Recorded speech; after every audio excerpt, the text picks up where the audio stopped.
皆さんこんにちは。2018年9月にカナダで大麻が合法化となったのはご存知ですよね。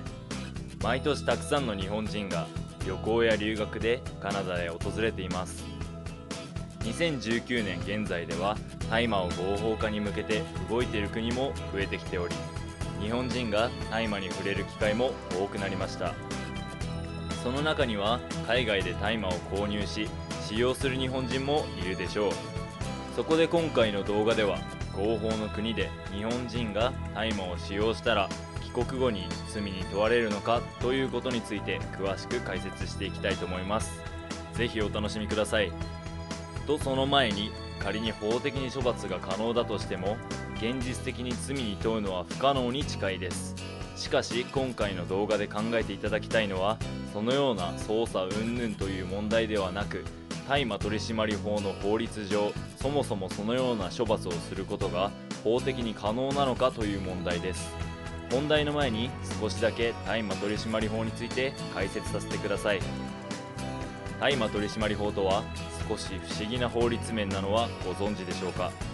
大麻取締法によると、大麻を取り扱う産業用大麻の生産者や研究者でなければ大麻の所持、譲渡、成就は違法となります。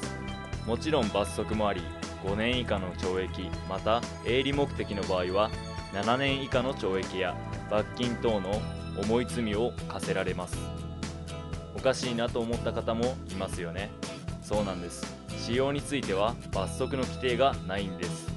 ということは、日本で大麻を使用するのは罪にならないのかと思いますよね。使用は大丈夫で、所持、譲渡、成就、栽培はダメなのは正直謎ですよね。ではなぜ使用については禁止されていないのでしょうか。これについては様々な理由がありますが、大きな理由としては、産業用大麻の栽培や利用は日本古来の文化であり、一般的に用いられてきたからではないかと言われています。実は私たちの身近にも大麻に関係するものは多くあります。例えば七味唐辛子です。七味の中には種のようなものが入っていますが、それは麻の種です。もちろん食べたところで灰になったりしませんし、発芽もしません。よく神社に飾られているしめ縄も大麻草の茎を利用して作られています。その昔は大麻を神様の宿る草として神聖なものと日本人は認識していました。このように日本人は大麻を古くから様々な方法で利用していて、現在も国内で産業用大麻を生産しています。生産者や研究者が微量の粉末などを吸引してしまう可能性はゼロではありません。その時に使用で罰則せざるを得なくなってしまいます。それを防ぐために使用については罰則が規定されていないのです。少し長くなってしまいましたが、ここからが本題となります。まず、カナダが娯楽用大麻を合法化したことを受け、外務省が発表した日本人向けの注意喚起は、カナダでは2018年10月17日から大麻の所持・使用が合法化されます。一方、日本では大麻取締法において大麻の所持、成就、購入を含む等については違法とされ、処罰の対象となっています。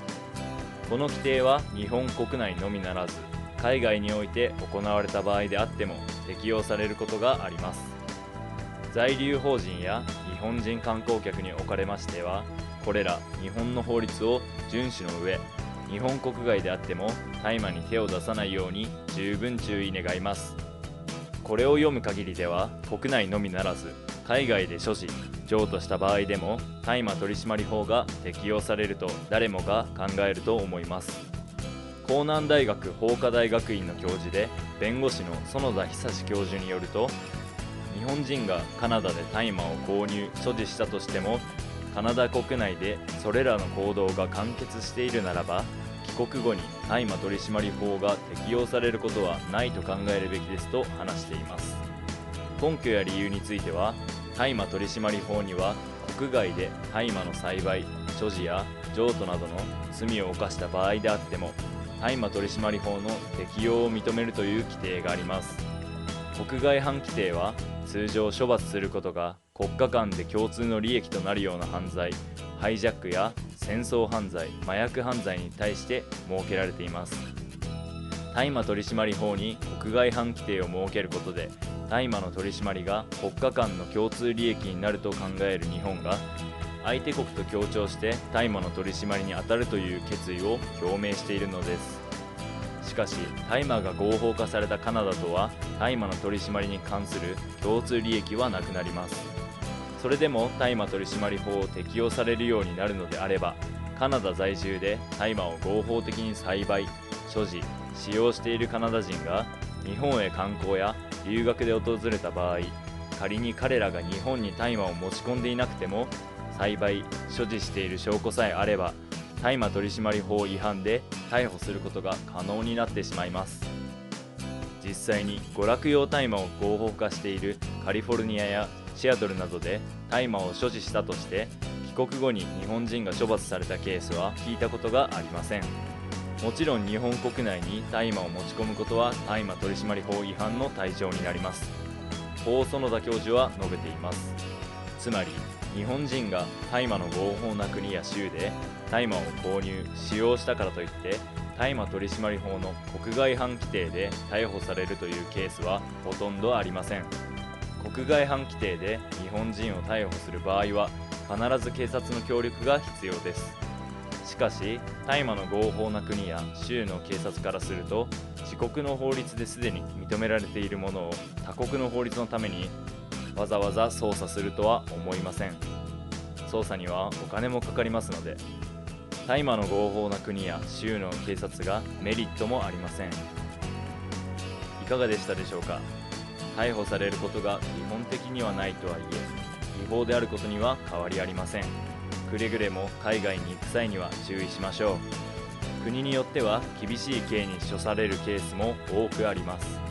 今回の動画に関しては、大麻取締法を犯すことを扇動、教唆、示唆、幇助する内容ではございませんので、ご理解のほどよろしくお願いします。また、園田教授の記事をさらに詳しく知りたい方は概要欄に載せていますので、そちらからお願いします。MJ チャンネルでは大麻に関する情報を分かりやすく解説していきます。少しでもいいなと思ったら、いいねボタンとチャンネル登録ぜひよろしくお願いします。Twitter とブログも頑張ってますので、よかったらチェックしてみてください。それではご視聴ありがとうございました。